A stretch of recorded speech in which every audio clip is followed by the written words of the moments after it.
Everyone, welcome back to our YouTube channel किताबों की पाठशाला। आज हम देखने वाले हैं प्रश्न बैंक का सॉल्यूशन 2021-22 की जो क्वेश्चन बैंक होने वाली है। हमारा आज का विषय है इतिहास, कक्षा 12वीं।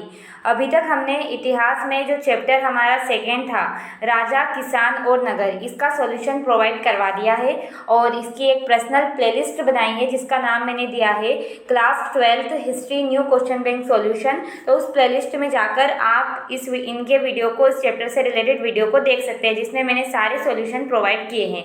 आज हम अध्याय 3 बंधुत्व, जाति तथा वर्ग, आरंभिक समाज, इसका सॉल्यूशन देखने वाले हैं। तो चलिए देख लेते हैं। सबसे पहले बात करेंगे कि ये जो चैप्टर है ये कुल 5 नंबर आपको दिलाने वाला है आपकी बोर्ड एग्जाम में, ओके।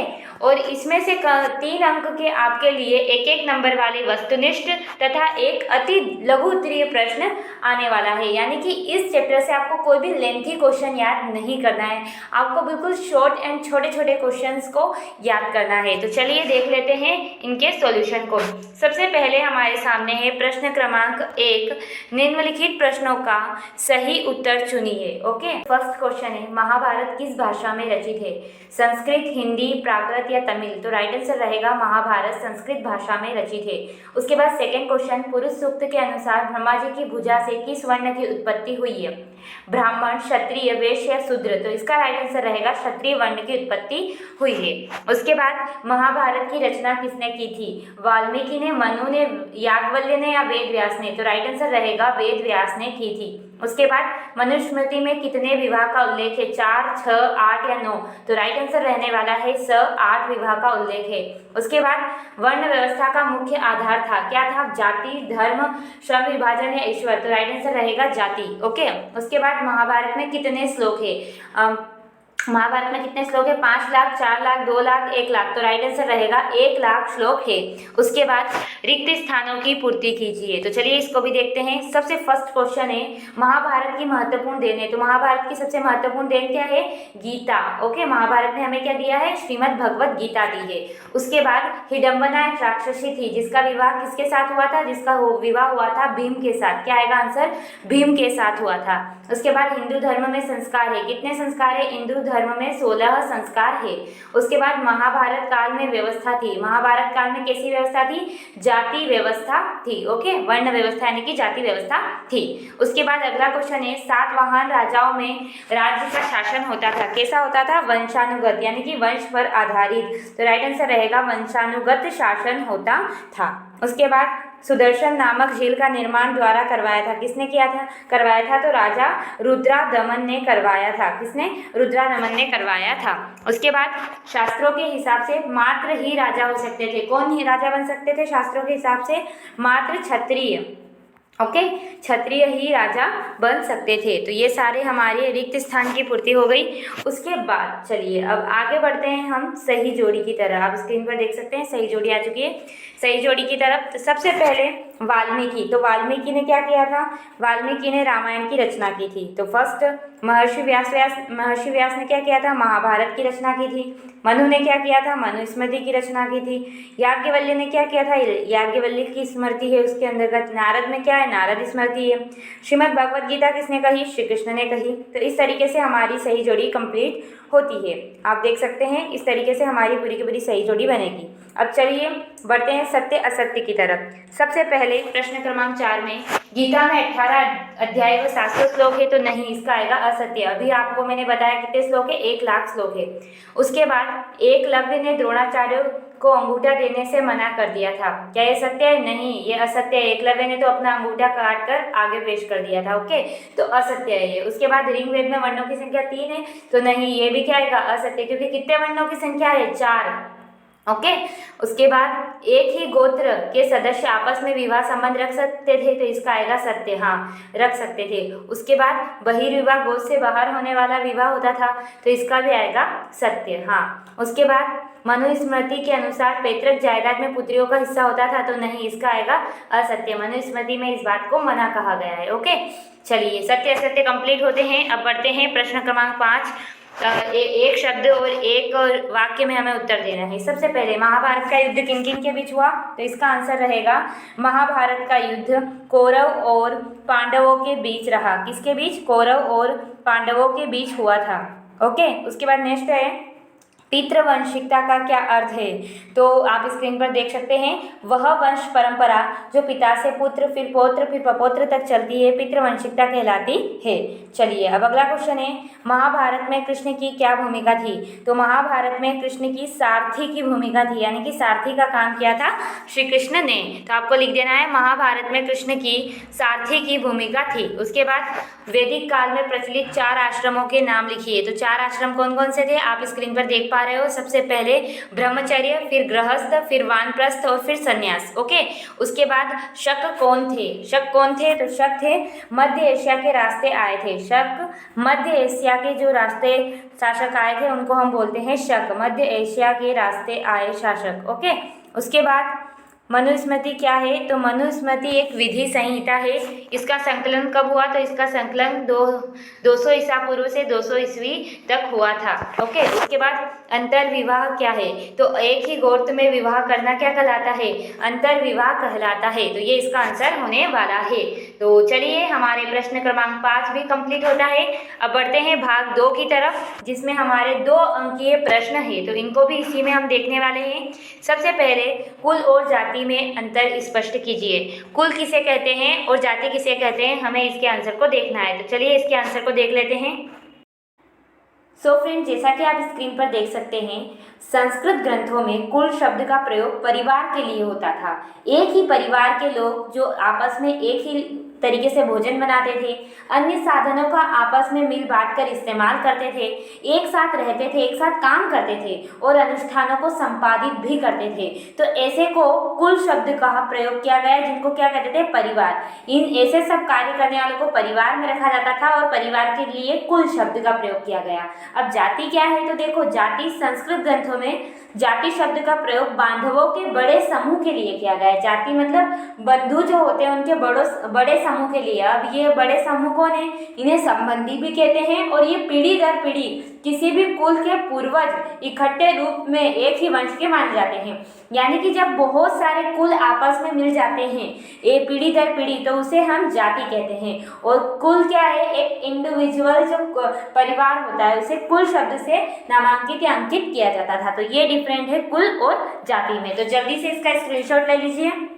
अब बढ़ते हैं अगले प्रश्न की तरफ। सो फ्रेंड, अगला हमारा प्रश्न है, 7 महान शासकों के अंतर्गत माताएं किस प्रकार महत्वपूर्ण मानी जाती थी, उदाहरण दीजिए। तो चलिए इसके आंसर को भी देखते हैं। जैसा कि आप स्क्रीन पर देख सकते हैं, 7 महान शासकों के अंतर्गत माताएं निम्न प्रकार से महत्वपूर्ण थी। 7 महान शासकों के अभिलेखों के अध्ययन करने के बाद इतिहासकार ने साबित किया है कि यह शासक ब्राह्मण गोत्र व्यवस्था का पालन नहीं करते थे। कुछ 7 महान राजा बहुपत्नी प्रथा को मानते थे। इन राजाओं की पत्नियों ने विवाह के बाद भी अपने पिता के गोत्र को अपनाया था। जब इतिहासकार ने 7 महान राजाओं से विवाह करने वाली उनकी पत्नियों के नामों का विश्लेषण किया तो यह ज्ञात होता है कि उनके नाम गौतम तथा वशिष्ठ गोत्रों से उद्भव थे, जो कि उनके पिता का गोत्र था। इससे यह पता लगता है कि विवाह के बाद भी अपनी पति के गोत्र को नहीं अपनाया गया। अतः इस तरीके से माताओं की महत्वपूर्ण भूमिका थी। तो जल्दी से इसका स्क्रीनशॉट ले लीजिए। बढ़ते हैं अगले प्रश्न की तरफ। सो फ्रेंड, अब हमारा अगला प्रश्न है, लोगों को गोत्रों में वर्गीकृत करने की ब्राह्मणीय पद्धति की व्याख्या कीजिए। लोगों को गोत्र में कैसे वर्गीकृत किया गया था, उस ब्राह्मणीय पद्धति को हमें बताना है। तो चलिए इसके आंसर को भी देखते हैं। सो फ्रेंड, आप जैसा कि स्क्रीन पर देख पा रहे हैं, एक ब्राह्मणीय पद्धति जो 1000 ईसा पूर्व के बाद प्रचलन में आई, वह लोग खास तौर से ब्राह्मणों को गोत्र में वर्गीकृत करने की थी। इसमें क्या था कि प्रत्येक गोत्र एक वैदिक ऋषि के नाम पर होता था। उस गोत्र के सदस्य ऋषि के वंशज माने जाते थे। गोत्रों के 2 महत्वपूर्ण नियम थे। सबसे पहला कि विवाह के पश्चात स्त्रियों को पिता के स्थान पर पति के गोत्र को माना जाता था और एक ही गोत्र के सदस्य आपस में विवाह संबंध नहीं रख सकते थे। दूसरा, इन गोत्रों के नियमों का सामान्यतः अनुसरण होता था, परंतु कुछ उदाहरण ऐसे हैं जहां पर अनुसरण नहीं मिलता है। जैसे सातवाहन राजाओं की कुछ रानियों द्वारा विवाह के बाद भी पिता के गोत्र को अपनाना। ओके, तो इस तरीके से गोत्रों में वर्गीकृत किया जाता था। नॉर्मल सी बात है कि वैदिक ऋषि के नाम से लोगों को गोत्र में वर्गीकृत कर दिया जाता था। जैसे कि वैदिक ऋषि में सप्त ऋषि और इस तरीके से गौतम ऋषि, इस तरीके से उन्हें बांट दिया जाता था। तो जल्दी से आप इसका भी स्क्रीनशॉट ले लीजिए। हमारा अगला प्रश्न है, महाभारत का समालोचनात्मक संस्करण किस प्रकार तैयार हुआ। जो महाभारत का समालोचनात्मक संस्करण बनाया गया था वो कैसे बनाया गया, हमें ये बताना है। तो चलिए इसके आंसर को देखते हैं। जैसा कि आप स्क्रीन पर देख पा रहे होंगे, 1919 में संस्कृत के प्रसिद्ध विद्वान V.X. सुबथांकर के नेतृत्व में महाभारत का समालोचनात्मक संस्करण तैयार करने की योजना शुरू हुई। अनेक विद्वानों ने मिलकर इस योजना का जिम्मा उठाया। इसके लिए उन्होंने विभिन्न कार्य किए, जैसे कि आरंभ में देश के विभिन्न भागों से विभिन्न लिपियों की महाभारत की संस्कृत पांडुलिपियों को एकत्रित किया, सभी पांडुलिपियों में पाए जाने वाले श्लोकों की तुलना करने का एक तरीका ढूंढ निकाला। अंततः उन श्लोकों का चयन किया जो सभी पांडुलिपियों में क्या थे, एग्जैक्ट समान थे। उनका प्रकाशन 13,000 पृष्ठों में फैले अनेक ग्रंथ खंडों में किया। इस परियोजना को पूरा करने में 47 वर्ष लग गए। तो इस प्रकार महाभारत का समालोचनात्मक संस्करण तैयार हुआ। तो चलिए इसका स्क्रीनशॉट ले लीजिए। जल्दी से चलते हैं अगले प्रश्न की तरफ। सो फ्रेंड, हमारा अगला प्रश्न है, एकलव्य की कथा पर अपना दृष्टिकोण प्रस्तुत कीजिए। तो चलिए देखते हैं। जैसा कि आप स्क्रीन पर देख पा रहे होंगे, एकलव्य की कथा। देखो, एकलव्य की कथा में एक ब्राह्मण थे जिनका नाम था द्रोण। तो द्रोण एक ब्राह्मण थे जो कुरु वंश के जो राजकुमार थे उनको शिक्षा देते थे।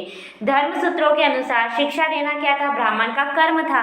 इस प्रकार धर्म का पालन जो थे वो द्रोण कर रहे थे। उस समय क्या हुआ, निषाद शिक्षा नहीं पा सकते थे। निषाद कौन था, एकलव्य था। ओके, एकलव्य नामक एक लड़का था जो निषाद जाति से था। इसलिए उन्होंने क्या किया, निषाद को अपना शिष्य नहीं बनाया, परंतु उससे गुरु दक्षिणा में दाएं हाथ का अंगूठा ले लेना स्वीकार कर लिया, है ना। इसका अर्थ यह हुआ कि उन्होंने अंततः उसे अपना शिष्य स्वीकार किया, परंतु वास्तव में उनका वह क्या था, स्वार्थ था। क्यों, क्योंकि वो अर्जुन को दिए गए अपने वचन के लिए ऐसा तुच्छ कार्य कर रहे थे। वह नहीं चाहते थे कि संसार में अर्जुन से बढ़कर कोई धनुर्धर हो, इसलिए उन्होंने ऐसा काम किया। तो ये एकलव्य की कथा पर अपना दृष्टिकोण है। स्वयं आप अलग अलग दृष्टिकोण भी प्रस्तुत कर सकते हैं। तो आप इसका स्क्रीनशॉट ले लीजिए। चलिए बढ़ते हैं अगले क्वेश्चन की तरफ। अगला प्रश्न है प्रश्न क्रमांक 6, स्त्री धन को परिभाषित कीजिए। स्त्री धन किसे कहते हैं ये हमें समझना है। चलिए देखते हैं इसके आंसर को। जैसा कि आप स्क्रीन पर देख सकते हैं, विवाह के समय मिले उपहारों पर स्त्रियों का स्वामित्व माना जाता है और इसे स्त्री का धन अर्थात स्त्री धन की संज्ञा दी गई। इस धन पर स्त्री के पति का कोई अधिकार नहीं होता है। यानी कि विवाह के समय जो एक लेडीज को, एक स्त्री को, एक कन्या को जो उपहार मिलते हैं, जो गिफ्ट मिलते हैं, उसे क्या कहते हैं, स्त्री धन कहते हैं। इस पर उसके पति, उसके हस्बैंड का कोई अधिकार नहीं होता है। तो जल्दी से इसका भी आप स्क्रीनशॉट ले लीजिए। अब बढ़ते हैं अगले प्रश्न की तरफ। फ्रेंड, हमारा अगला प्रश्न है प्रश्न क्रमांक 7, मनुस्मृति में चांडालों के क्या कर्तव्य थे। तो चलिए देखते हैं मनुस्मृति के अंतर्गत चांडालों के क्या कर्तव्य बताए गए हैं। जैसा कि आप स्क्रीन पर देख रहे हैं, मनुस्मृति में चांडालों के कर्तव्य की सूची मिलती है, जिनमें निम्न कर्तव्यों का वर्णन है। सबसे पहले उन्हें गांव से बाहर रहना होता था, पहला। दूसरा, वे फेंके हुए बर्तनों का इस्तेमाल करते थे। तीसरा, मरे हुए लोगों के वस्त्र तथा लोहे के आभूषण पहनते थे। चौथा, रात में वे गांव और नगर में चल फिर नहीं सकते थे। पांचवा, संबंधियों से विहीन मृतकों की उन्हें अंत्येष्टि करनी पड़ती थी। वधिक के रूप में उन्हें कार्य करना पड़ता था। तो ये चांडालों के कर्तव्य थे। इनका भी आप जल्दी से स्क्रीनशॉट लेवे। चलिए बढ़ते हैं अगले प्रश्न की तरफ। अगला प्रश्न है, महाभारत की मूल कथा का संबंध किससे है। महाभारत की जो मूल कथा है वो किससे रिलेटेड, हमें ये बताना है। तो चलिए इसके आंसर को भी देखते हैं। सो फ्रेंड, जैसा कि आप देख सकते हैं, इतिहासकारों का मानना है कि संभवतः महाभारत की मूल कथा भाट सारथी, जिन्हें सूत नाम से जाना जाता है, उससे संबंधित है। भाट सारथी को मूल कथा का रचयिता माना जाता है। अब देखते हैं इसका मेन मूल संबंध किससे है। तो देखो, महाभारत का जो प्रमुख विषय है वो दो परिवारों के बीच कुरुक्षेत्र में हुए युद्ध अर्थात कौरव और पांडवों के मध्य हुए एक युद्ध की कथा है। इसी युद्ध में श्री कृष्ण, जो यदुवंशी नरेश थे, भगवान विष्णु के अवतार माने जाते थे, उन्होंने इसी युद्ध के दौरान अर्जुन को गीता का ज्ञान प्रदान किया था। कुरुक्षेत्र के इस युद्ध में पांडवों को विजय प्राप्त हुई थी। इस महाकाव्य में न केवल युद्ध की घटनाओं का ही वर्णन नहीं है, अपितु बल्कि इस ग्रंथ में विभिन्न सामाजिक समुदाय और परिस्थितियों का भी हमें लेखा जोखा मिलता है। तो ये महाभारत की मूल कथा का संबंध है। तो जल्दी से इसका भी स्क्रीनशॉट ले लेवे। चलिए बढ़ते हैं अगले क्वेश्चन की तरफ। अब हमारा अगला प्रश्न है प्रश्न क्रमांक 9, कौरवों और पांडवों के मध्य युद्ध के क्या कारण थे। तो चलिए इसके आंसर को भी देखते हैं कि कौरवों और पांडवों के बीच युद्ध क्यों हुआ। फ्रेंड, जैसा कि आप स्क्रीन पर देख सकते हैं, राजकुमार पांडवों और कौरवों के मध्य राज्य अधिकार यानी कि सत्ता के लिए युद्ध हुआ था। ये जो युद्ध था ये कुरुक्षेत्र में हुआ था। इसमें पांडवों की विजय हुई थी, क्योंकि श्री कृष्ण पांडवों के क्या सारथी थे। इस विजय के परिणाम स्वरूप ज्येष्ठ जो पांडव थे युधिष्ठिर, वो राजा बने थे। युधिष्ठिर के बाद परीक्षित राजा हुए। तत्पश्चात परीक्षित के जो पुत्र थे जन्मेजय, वो शासक बने, जिन्हें ऐतिहासिक राजा माना जाता है। तो ये कारण था कौरवों और पांडवों के बीच युद्ध होने का। तो जल्दी से इसका स्क्रीनशॉट ले लीजिए। चलिए बढ़ते हैं क्वेश्चन बैंक की तरफ। फ्रेंड, अब हमारा प्रश्न क्रमांक 10 है, जाति व्यवस्था के कोई 3 उद्देश्य लिखिए। हमें ये बताना है उस टाइम पे जो जाति व्यवस्था थी उसमें 3 क्या कमियां थी या 3 क्या उसके दोष थे, उनके बारे में हमें बताना है। तो चलिए इसके आंसर को भी देख लेते हैं। फ्रेंड, जैसा कि आप स्क्रीन पर देख पा रहे हैं, जाति व्यवस्था समाज में लोगों को वर्गीकृत करने की व्यवस्था थी। इस व्यवस्था के परिणाम स्वरूप समाज में अनेक दोष उत्पन्न हुए थे। जैसे कि सबसे पहला जो दोष था वो था श्रम की गतिशीलता पर प्रतिबंध। क्या मतलब है इसका? देखो, क्योंकि व्यक्तियों को अपनी जाति व्यवस्था को ही और जाति व्यवसाय को ही अपनाना पड़ता था, जिससे क्या होता था, वह अपनी इच्छा अथवा अनिच्छा के अनुसार कार्य को बदल नहीं सकते थे। अतः इससे श्रम की गतिशीलता को रोका, इससे गतिहीनता उत्पन्न हुई। सिंपल लैंग्वेज में अगर मैं आपको बताऊं तो क्या होता था कि जाति व्यवस्था में कुछ जो कार्य थे वो लोगों को जाति के आधार पर फिक्स कर दिए थे, जिससे क्या होता है, अगर किसी व्यक्ति की इच्छा है किसी अन्य कार्य को करने की तो वो उसको कर नहीं पाता। इससे श्रम जो होता था उसकी गति में प्रतिबंधता आती थी। तो ये था पहला दोष। उसके बाद दूसरा दोष है अस्पृश्यता। इसका सीधा सीधा मीनिंग क्या है? छुआछूत। जाति व्यवस्था में अस्पृश्यता थी, उसने अस्पृश्यता को जन्म दिया था, जिसके परिणाम स्वरूप क्या हुआ, समाज का एक वर्ग उपेक्षित व दमित महसूस करता था। तो ये दूसरा है। तीसरा, शोषण की स्थिति। अब इसमें क्या था, देखो क्या होता था, जाति व्यवस्था के कारण समाज के जो उच्च वर्ग थे, ओके, वो निम्न वर्ग का क्या करते थे, शोषण करते थे, जिससे निम्न वर्ग का विकास नहीं हो पाता था। अतः जाति व्यवस्था के परिणाम स्वरूप समाज में जातियों में विरोध की भावना पनपी थी। तो ये उस समय की जाति व्यवस्था के मुख्य 3 दोष थे। तो जल्दी से पहले यहाँ से यहाँ तक का स्क्रीनशॉट कि जाति व्यवस्था क्या है, उसके बाद पहला एंड सेकेंड दोनों दोस्त कर लीजिए फटाफट इसका स्क्रीनशॉट, फिर थर्ड का स्क्रीनशॉट। आई होप आपने स्क्रीनशॉट ले लिया होगा। चलिए बढ़ते हैं अपने प्रश्न क्रमांक 11 की तरफ। फ्रेंड, अब हमारा प्रश्न क्रमांक 11 है, सनातन धर्म में पुरुषार्थ के कितने प्रकार का वर्णन है। तो हमें बताना है कि सनातन धर्म में पुरुषार्थ के कितने प्रकार है। तो चलिए इसके आंसर को देखते हैं। फ्रेंड, जैसा कि आप स्क्रीन पर देख सकते हैं, पुरुषार्थ के 4 प्रकार थे, अर्थात धर्म, अर्थ, काम तथा मोक्ष। इन 4 पुरुषार्थ को सनातन धर्म में बताया गया है।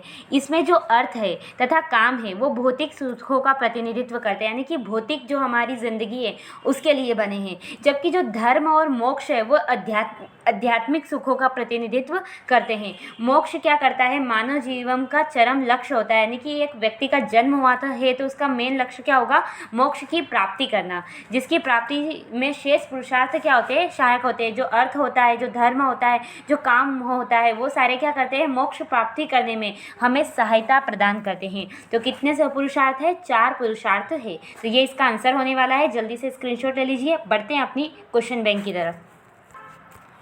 फ्रेंड, आप स्क्रीन पर देख सकते हैं, अगला प्रश्न हमारा प्रश्न क्रमांक 12, सनातन धर्म में कितने संस्कारों का वर्णन है, यानी कि जो हमारा सनातन धर्म है उसमें कितने संस्कारों की बात की गई है। तो चलिए इसके आंसर को भी देखते हैं।